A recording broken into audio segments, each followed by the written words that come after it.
السلام علیکم ورحمۃ اللہ وبرکاتہ۔ الحمد للہ وکفی وسلام علی عبادہ الذین اصطفی، اما بعد اعوذ باللہ من الشیطان الرجیم، بسم اللہ الرحمن الرحیم،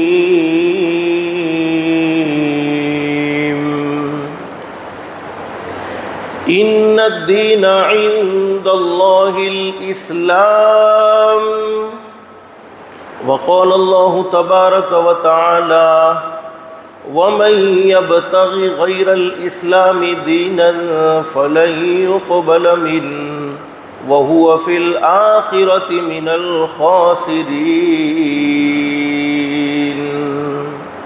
وقال الله تبارك وتعالى يا أيها الذين آمنوا ادخلوا في السلم كافة ولا تتبعوا خطوات الشيطان إنه لكم عدو مبين، وقال النبي صلى الله عليه وسلم من تشبه بقوم فهو منهم، أو كما قال النبي صلى الله عليه وسلم صدق الله العلي العظيم وصدق رسوله النبي الكريم، رب اشرح لي صدري ويسر لي أمري واحلل عقدة من لساني يفقهوا قولي، سبحانك لا علم لنا إلا ما علمتنا إنك أنت العليم الحكيم۔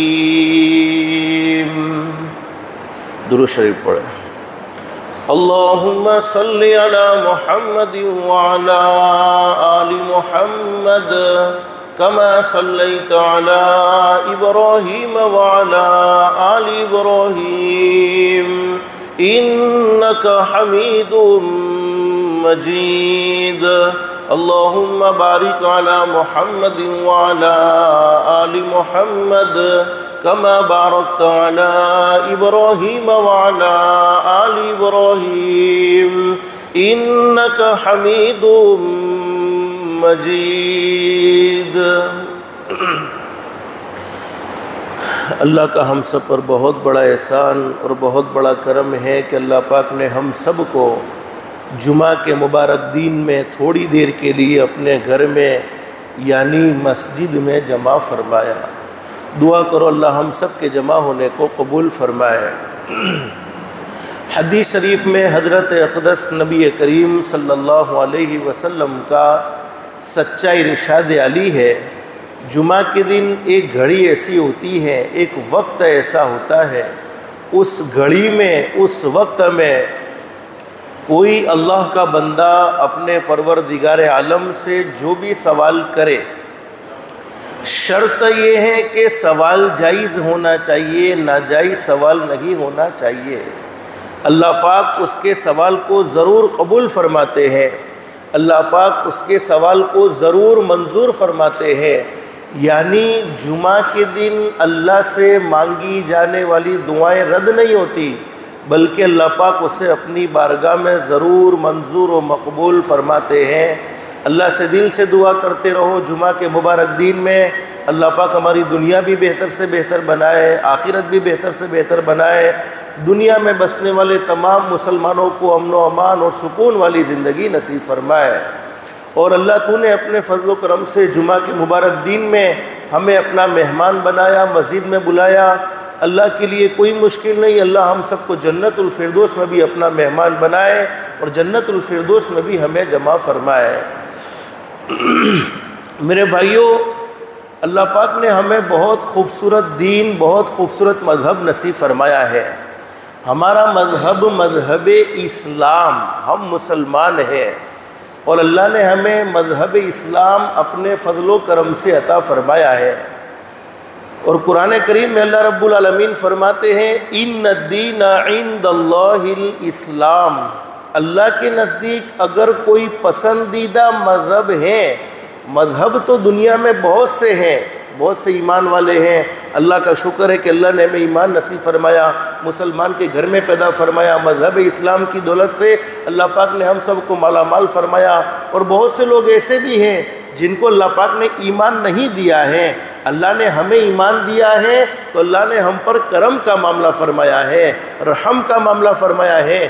ہم اپنی مرضی سے مسلمان کے گھر میں پیدا نہیں ہوئے، اپنی مرضی سے ہم ایمان والے کے گھر میں پیدا نہیں ہوئے، بلکہ اللہ قرآن کریم کے ایک مقام پر فرماتے ہیں بَلِ اللَّهُ يَمُنُّ عَلَيْكُمْ أَنْ هَدَاكُمْ لِلْإِيمَانِ إِن كُنتُمْ صَادِقِينَ۔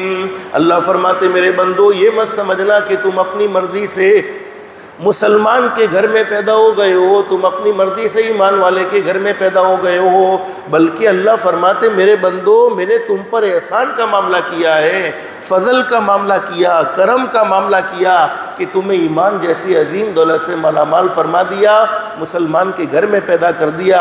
اللہ فرماتے اگر میں چاہتا تو تم کو یہودی کے گھر میں بھی پیدا کر سکتا تھا، میں چاہتا تو تم کو عیسائی کے گھر میں بھی پیدا کر سکتا تھا، میں چاہتا تو تم کو مجوسی کے گھر میں بھی پیدا کر سکتا تھا، لیکن یہ میرا احسان عظیم ہے کہ تمہیں مسلمان کے گھر میں پیدا کیا اور ایمان جیسی عظیم دولت سے مالا مال فرمایا۔ قرآن کریم کے ایک مقام پر اللہ فرماتے وَلَوْ شَاءَ اللَّهُ مَا أَشْرَكُوا، اگر اللہ چاہتے تو دنیا میں کوئی شرک کرنے والا پیدا نہ ہوتا، لیکن اللہ پاک نے بہت سے منتخب دلوں کو پسند کیا ہے اور ان دلوں میں اللہ رب العالمین نے ایمان بھر دیا ہے اور ان کو اللہ پاک نے مسلمان کے گھر میں پیدا کر دیا۔ اللہ قرآن کریم میں فرماتے اللہ کے نزدیک اگر کوئی پسندیدہ مذہب ہے تو وہ مذہب اسلام، ان الدین عند اللہ الاسلام، اللہ کے نزدیک اگر کوئی پسندیدہ مذہب ہے تو وہ مذہب اسلام۔ اب بطور مثال سمجھیے کہ مذہب اسلام پسندیدہ مذہب کیوں ہے؟ بولو اللہ پاک نے ہمیں رات دن کے 24 گھنٹے عطا فرمائے، 24 گھنٹے میں ہمیں عبادت کرنے کو بھی کہا، لیکن ایسا تو نہیں کہا کہ 24 گھنٹے تم عبادت کرتے رہو، 24 گھنٹے سجدہ کرتے رہو، 24 گھنٹے رکوع کرتے رہو، 24 گھنٹے نمازیں پڑھتے رہو، 24 گھنٹے قرآن کریم کی تلاوت کرتے رہو۔ ایسا تو اللہ رب العالمین نے بولو ہمیں نہیں کہا ہے، بلکہ کھانے کے وقت میں کھانے کی ضرورت پوری کرو، پیاس لگتی ہے پانی پی لو، نیند آتی ہے سو جاؤ، حلال کمائی کرنے کی ضرورت ہے، حلال کمائی کے لیے اپنا وقت متعین کر دو۔ اللہ رب العالمین نے 24 گھنٹے ہم سے عبادت کا مطالبہ نہیں کیا ہے۔ کھانا ہماری ضرورت، روزانہ بولو ہم کھاتے ہیں، کوئی رات ایسی نہیں گزرتی کہ جس میں ہم بھوکے سوئے ہو، اور آج تو لوگ کہتے بھی ہیں اللہ پاک کبھی بھوکا سلاتا نہیں، بھوکا اٹھاتا ضرور ہے، لیکن میں تو اب کہتا ہوں کہ اللہ پاک اب تو بھوکا اٹھاتا بھی نہیں ہے، کبھی کبھی رات کو اتنا کھا لیتے ہیں کہ اس کھانے کا اثر صبح میں اٹھنے کے بعد بھی موجود ہوتا ہے کہ آج ناشتہ کرنے کو جی نہیں چاہتا، اس لیے کہ رات کو کھایا بہت زیادہ ہے، اس کی وجہ سے ابھی کھانا ہضم نہیں ہوا ہے۔ تو اللہ رب العالمین ہمیں روزانہ کھلاتے ہیں، روزانہ پلاتے ہیں، کھانا ہماری ضرورت ہے۔ حدیث شریف میں فرمایا نبی کریم صلی اللہ علیہ وسلم نے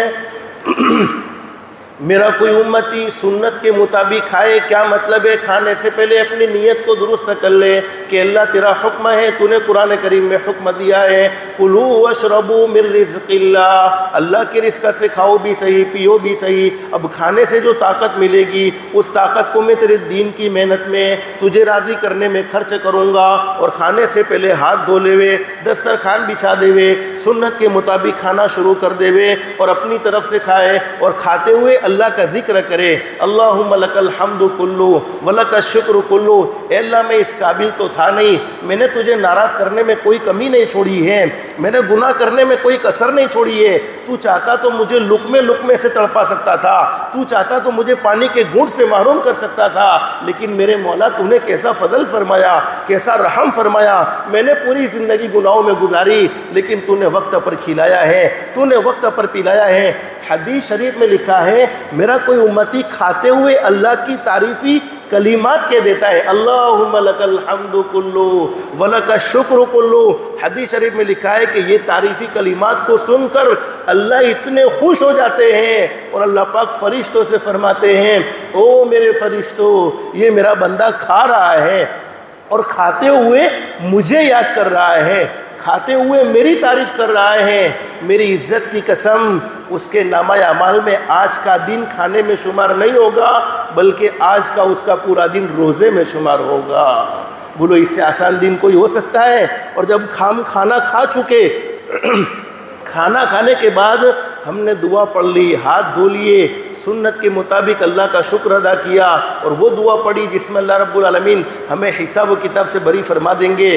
حدیث شریف میں لکھا ہے، اللہ کے نبی حضرت محمد الرسول اللہ صلی اللہ علیہ وسلم نے ارشاد فرمایا، میرے اس امتی نے اگرچہ دنیا والوں کی نظر میں کھانا کھایا ہے، لیکن حقیقت میں اس کا اتنا وقت عبادت میں شمار ہوا ہے۔ کیوں عبادت میں شمار ہوا؟ اس لیے کہ اس نے کھانا میرے نبی حضرت محمد الرسول اللہ صلی اللہ علیہ وسلم کے طریقے پر کھایا ہے۔ سونا ہماری ضرورت ہے، اللہ پاک نے رات ہمارے لیے سونے کے لیے بنائی ہے، رات دیر دیر تک تماشے کے لیے نہیں، رات دیر دیر تک جاگنے کے لیے نہیں، شرعی مجبوری کے بغیر رات کو دیر دیر تک جاگنا، حدیث شریف میں اس کی سخت ممانعت ہے۔ اور آج کل آپ نے ہارٹ اٹیک کے بہت سارے واقعات سنے ہوں گے، فلانے کو اٹیک آیا، فلانے کو اٹیک آیا۔ اس کی ایک وجہ حکیموں نے یہ بیان فرمائی ہے کہ نیند کا پورا نہ ملنا۔ دین میں نیند کا ملنے کا کوئی اعتبار نہیں ہے، اصل اللہ پاک نے رات سونے کے لیے بنائی ہے، رات کی نیند پوری ہو جانی چاہیے۔ اب تو سردی کا موسم شروع ہونے والا ہے، بلکہ رات لمبی ہو گئی ہے، اس کے باوجود ہماری مسجدوں میں فجر کی جماعت کا حال دیکھا جاتا ہے۔ کتنے اللہ کے بندے ایسے ہیں جو اللہ کی محبت میں اٹھ کر آتے ہیں۔ کیوں اٹھ کر نہیں آتے ہیں؟ اس لیے کہ رات کو دیر دیر تک جاگے ہوئے ہیں، جس کی وجہ سے ان کی نیند پوری نہیں ہوئی ہے، اور وہ صبح میں سوتے ہیں۔ ایسی قوم کو اللہ پاک کہاں سے ترقی نصیب فرماتے ہیں؟ ایسی قوم کو اللہ پاک کہاں سے ترقی نصیب فرمائیں گے؟ جو قوم سونے کے وقت میں جاگ رہی ہو اور جاگنے کے وقت میں سو رہی ہو۔ ہم روزانہ رات کو سوتے ہیں۔ حدیث شریف میں لکھا ہے، میرا کوئی امتی عشاء کی نماز جماعت کے ساتھ پڑھ لے۔ منافق پر عشاء کی نماز اور فجر کی نماز بہت زیادہ بھاری ہوتی ہے۔ کیوں؟ عشاء میں تھکاوٹ بہت زیادہ ہوتی ہے، جماعت کے ساتھ نماز پڑھنا مشکل ہوتا ہے۔ حدیث شریف میں لکھا ہے کہ میرا کوئی امتی عشاء کی نماز جماعت کے ساتھ پڑھے، اللہ پاک فرشتوں سے فرماتے ہیں، میرے اس بندے نے جماعت کے ساتھ نماز پڑھی ہے، اس کی آدھی رات عبادت میں لکھ دو۔ پھر فجر کی نماز جماعت کے ساتھ پڑھے اور اس کی آدھی رات عبادت میں لکھی جاتی ہے۔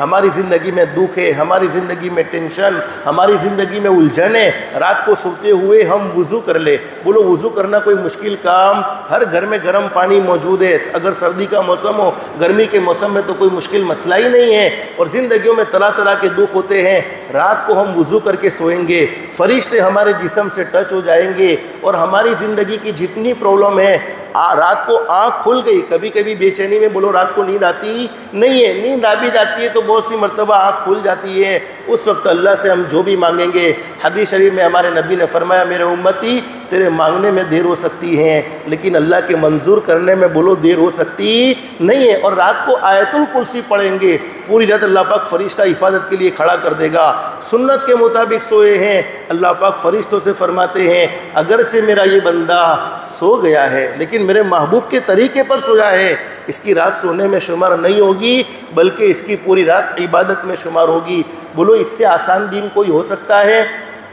کسی مذہب میں شادی کرنا عبادت نہیں، بولو ہمارے مذہب میں تو کھانا بھی عبادت کا ہو بے شک، سونا بھی عبادت کا ہو بے شک، اس لیے کہ اگر ہم سنت کے مطابق سوتے ہیں تو سوتے نہیں ہیں بلکہ اللہ کی عبادت کرتے ہیں، کھاتے ہیں تو بولو کھاتے نہیں ہیں بلکہ اللہ کی عبادت کرتے ہیں۔ کسی مذہب میں شادی کرنا، نکاح کرنا عبادت نہیں ہے بلکہ ضرورت ہے، اس لیے کہ مرد کو عورت کی ضرورت ہے، عورت کو مرد کی ضرورت ہے۔ لیکن حضرت نبی کریم صلی اللہ علیہ وسلم نے اپنی سچی زبان مبارک سے یہ بات بیان فرمائی، النکاح من سنتی، شادی کرنا یہ میری سنت۔ اور ہمارے نبی حضرت محمد رسول اللہ صلی اللہ علیہ وسلم نے ارشاد فرمایا، فمن رغب عن سنتی فلیس منی، جس کو میری سنت سے محبت نہیں، جس کو میری سنت سے دلچسپی نہیں، جس کو میری سنت سے لگاؤ نہیں، حضرت نبی کریم صلی اللہ علیہ وسلم نے فرمایا وہ میری امت میں سے نہیں۔ اور ایک حدیث میں فرمایا، من احب سنتی فقد احبنی، جس نے میرے طریقے سے محبت کی، جس نے میری سنت سے محبت کی، ہمارے نبی فرماتے صلی اللہ علیہ وسلم، اس نے مجھ سے محبت کی، اور جس نے مجھ سے محبت کی وہ جنت میں میرا ساتھی ہوگا۔ تو اگر ہم شریعت کے مطابق، سنت کے مطابق، اللہ کے حکم کے مطابق اپنے بچوں کا نکاح کرتے ہیں اور شادیاں اپنے بچوں کی کرتے ہیں، اپنے رشتہ داروں کی شادیاں کرتے ہیں، تو حقیقت میں وہ شادی نہیں ہوتی، بلکہ وہ شادی عبادت ہوتی ہے۔ اور وہ ایک نبی کی سنت نہیں، تمام کے تمام نبیوں کی سنت ہیں۔ صرف 2 نبی ایسے گزرے ہیں جنہوں نے بولو نکاح نہیں کیا۔ ایک حضرت عیسیٰ علیہ السلام جن کو اللہ پاک نے آسمانوں پر اٹھا لیا، لیکن جب دنیا میں تشریف لائیں گے نبی بن کر نہیں آئیں گے، یہ ہمارا عقیدہ ہونا چاہیے۔ ہمارے نبی حضرت محمد الرسول اللہ صلی اللہ علیہ وسلم کے امتی بن کر آئیں گے، اور حضرت عیسیٰ علیہ السلام امتی بن کر آئیں گے اور دنیا میں آ کر شادی بھی کریں گے، نکاح بھی کریں گے۔ تو نکاح کرنا تمام کے تمام انبیاء کرام کی سنتیں، صرف 2 نبیوں نے نکاح نہیں کیا، ان میں سے ایک نبی حضرت عیسیٰ علیہ السلام اور دوسرے نبی حضرت یحییٰ علیہ السلام۔ باقی تمام کے تمام نبیوں نے شادی کی ہے۔ ابھی جو شادی کی سیزن آنے والی ہے تو آپ اس بات کا خاص طور پر خیال رکھیں، شرکت کرنے میں بھی ایسی شادیوں میں شرکت کرے جن شادیوں میں بولو اللہ کو ناراض نہ کیا گیا ہو۔ میں اکثر کہا کرتا ہوں کہ جہاں شادیاں مہنگی ہو جاتی ہیں اور شادیوں میں اللہ کو ناراض کرنے والے کام کیے جاتے ہیں، جب شادی ہوتی ہے ناچنے والوں کو بلایا جاتا ہے، گانے والوں کو بلایا جاتا ہے، شادی کے دن تو وہ ناچنے گانے والے آ جاتے ہیں، پھر پوری زندگی خود میاں بیوی ناچتے رہتے، گاتے رہتے، پھر ان کی زندگیوں سے الجھنیں ختم، ان کی زندگیوں سے سکون ختم، الجھنیں ہی الجھنیں۔ اللہ کو ناراض کیا ہوتا ہے شادیوں میں تو ان شادیوں میں بولو کبھی برکت ہوتی نہیں ہے۔ تو میں اصل بتلانا یہ چاہتا تھا، دیکھو یہ دیوالی کا موقع بھی ہے، بولو دیوالی ہمارا تہوار ہے، ارے بولو نا ہمارا تہوار ہے۔ ہمارے تہوار کون سے ہیں؟ صرف سال کے 2 تہوار ہیں، عید الفطر اور عید الاضحیٰ، اور یہ کس نے مقرر کیے؟ ہمارے پیدا کرنے والے اللہ نے، ہمارے نبی حضرت محمد الرسول اللہ صلی اللہ علیہ وسلم نے، اور اللہ نے ہمیں مسلمان بنایا ہے۔ اور قرآن کریم کے ایک مقام پر اللہ کیا فرماتے؟ وَمَن يَبْتَغِ غَيْرَ الْإِسْلَامِ دِينًا فَلَن يُقْبَلَ مِنْهُ وَهُوَ فِي الْآخِرَةِ مِنَ الْخَاسِرِينَ۔ اللہ فرماتے سن لو، جن کے سامنے مذہب اسلام کی تعلیمات آ چکی ہیں، تمہیں بتلا دیا گیا، اللہ فرماتے اپنے بندوں سے تمہیں بتلا دیا گیا کہ دیوالی بولو تمہارا تہوار نہیں ہے، تم اللہ کو راضی مت کرو، مذہب اسلام پر چلو، مذہب اسلام یہ تمہارا مذہب ہے۔ اب مذہب اسلام کی تعلیمات کو چھوڑ کر، مذہب اسلام کے طریقے کو چھوڑ کر تم کسی اور کی راہ کو اپناتے ہو، کسی اور کے طریقے کو اختیار کرتے ہو، فَلَن يُقْبَلَ مِنْهُ، دنیا میں بھی قبول نہیں، آخرت میں بھی قبول نہیں، وَهُوَ فِي الْآخِرَةِ مِنَ الْخَاسِرِينَ۔ علماء جانتے میں اپنی مرضی سے نہیں کہتا، یہ قرآن کریم کی آیتوں کا ترجمہ۔ اللہ فرماتے دنیا اور آخرت میں ایسے بھاری نقصان کا سامنا کرنا پڑے گا کہ پھر بولو اس کی بھرپائی جب تک اللہ نہ چاہے تب تک ہو سکتی نہیں ہے۔ اس لیے اپنے بچوں کو یہ پٹاخے دلانے سے روکو، پٹاخے دلانے سے اپنے بچوں کو روک جاؤ۔ آج بہت سے لوگ کہتے ہیں مول صاحب کیا کرے، بچے مانتے ہی نہیں ہیں، اب چھوٹے بچے ہیں ان کی ضد پوری کرنی پڑتی ہے۔ تو میں آپ کو بطور مثال سمجھاتا ہوں۔ اچھا کبھی کبھی ہمارے گھر میں لائٹ جاتی ہے، بولو لائٹ جاتی ہے نا، اب تو ڈیجیٹل لائٹیں ہو گئی، پہلے کیا کرتے تھے ہم موم بتی جلاتے تھے۔ اب میری لڑکی 1.5 سال کی لڑکی ہے، موم بتی جل رہی ہے، اس کو تو نہیں معلوم کہ وہ جلانے والی ہے، وہ کیا کرے گی؟ پکڑنے جائے گی۔ بولو جائے گی کہ نہیں جائے گی؟ چھوٹا کوئی بھی بچہ ہوگا پکڑے گا تو ہم کیا کریں گے؟ پکڑنے دیں گے؟ کیوں روتا ہے؟ نہیں پکڑنے دیں گے۔ ارے روئے گا رونے دیں گے، ارے روئے گا رونے دیں گے۔ کبھی ضرورت پیش آ گئی زیادہ ضد کرنے پر 1-2 تھپڑ لگانی پڑے تو بولو لگا دیں گے، لیکن ہم جانتے ہیں کہ اگر میری بچی نے میرے بچے نے موم بتی میں ہاتھ ڈال دیا تو اس کا ہاتھ جل جائے گا، اس لیے ہم اس کو اس کے قریب جانے نہیں دیتے ہیں۔ تو کیوں اپنے بچوں کو خود اپنے ہاتھوں سے جہنم کی آگ کی طرف دھکیل رہے ہو، اور بچوں کو گناہ کروا کر کیوں خود جہنم کی آگ کے مستحق ہو رہے ہو؟ اس لیے اس بات کا خاص طور پر اہتمام کرو میرے بھائیوں۔ اللہ نے ہمیں مسلمان بنایا، مسلمان کے گھر میں پیدا کیا، تو مسلمان ہونے کے ناطے ہمارا مذہب تو صرف 2 ہی مذہب اسلام میں، ہمارے مذہب میں صرف 2 ہی تہوار ہیں۔ مذہب اسلام نے صرف 2 ہی تہواروں کو مقرر فرمایا، عید الفطر، عید الاضحیٰ۔ یہ دیوالی ہمارا تہوار نہیں ہے۔ آج سے نیت کرو کہ اپنے بچوں کو اس سے روکیں گے۔ ہمارے پڑوس میں کوئی ایسا غلط کام کرتا ہے، ہماری ذمہ داری ہے محبت سے سمجھائیں گے، پیار سے سمجھائیں گے، نہیں اللہ کو ناراض کرنے والا کام ہے۔ اور حدیث شریف میں لکھا ہے من تشبہ بقوم فہو منہم، جو جس قوم کی نقل کرے گا جو جس قوم کی کاپی کرے گا اللہ پاک کل قیامت میں اس کو اسی کے ساتھ اٹھائیں گے۔ بس اللہ سے دل سے دعا کر لو، اللہ ہم سب کی دنیا بھی بہتر سے بہتر بنائے، آخرت بھی بہتر سے بہتر بنائے، اللہ کے احکام کے مطابق حضرت نبی کریم صلی اللہ علیہ وسلم کے طریقے کے مطابق زندگی گزارنے کی توفیق و سعادت نصیب فرمائے۔ اللہ پاک ہم سب کو کہنے سننے سے زیادہ اخلاص، استخلاص اور استقامت کے ساتھ عمل کی توفیق نصیب فرمائے۔ جمعہ کا مبارک دن ہمارے نبی حضرت محمد رسول اللہ صلی اللہ علیہ وسلم کے احسانات ہم پر اتنے ہیں کہ ان کو گننا چاہے تو گن نہ سکے، شمار کرنا چاہے تو شمار نہ کر سکے۔ جتنا بھی ہو سکے درود پاک کا بھی خاص طور پر اہتمام کریں گے انشاءاللہ۔ اللہ ہم سب کو کثرت سے درود پاک کا اہتمام کی توفیق نصیب فرمائے، آمین یا رب العالمین۔ وآخر دعوانا ان الحمد للہ رب العالمین۔ استغفر اللہ الذی لا الہ الا هو، استغفر اللہ الذی لا